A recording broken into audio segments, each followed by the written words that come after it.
వందనాలు ఆల్రెడీ వందనాలు చెప్పేశారు కాబట్టి మరి అందులో ఉంది కాబట్టి చెప్పాలన్నారు కాబట్టి చెప్పాలి. విద్వత్ పంచ నృపత్ పంచ నైవతుల్యం కదాచన స్వదేశీ పూజ్యతే రాజా విద్వాన్ సర్వత్ర పూజ్యతే. అదే ఈరోజు ఇక్కడ మనం దర్శించుకున్నాము.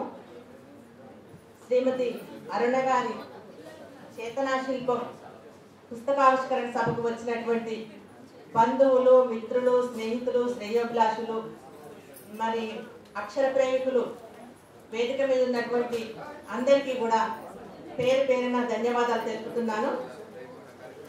ముఖ్య అతిథిగా విచ్చేసి తమ చేతుల మీదుగా చేతనా శిల్పాన్ని ఆవిష్కరించి మంచి సందేశం ఇచ్చినటువంటి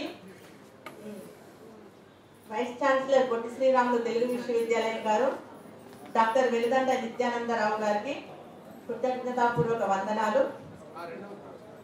ఈరోజు ఈ కార్యక్రమానికి సభాధ్యక్షత వహించినటువంటి దాసన్ సేనాధిపతి, ప్రముఖ కవి, రచయిత, విమర్శకులు తమ పదధారతో మొదలుపెట్టి చక్కటి చిన్న సమన్వయంతో సకాలంలో పూర్తి చేసి సభను విజయవంతంగా పూర్తి అయ్యే విధంగా చేశారు. వారికి ధన్యవాదాలు తెలుపుతున్నాను.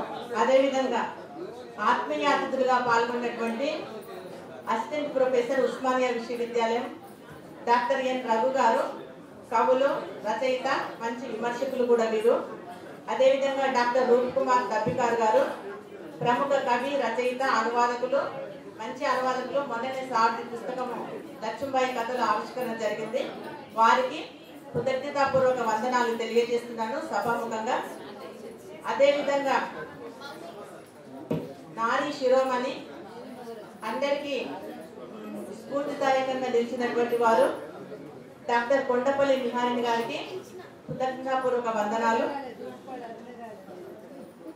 మరియు తెలంగాణ రచయితల సంఘం జంట నగరాల శాఖ మా అందరికీ స్ఫూర్తిదాయకులు కందుకూరి శ్రీరాములు సార్ గారికి కృతజ్ఞత అభివందనాలు తెలియజేసుకుంటున్నాను. మూసీ సాహిత్య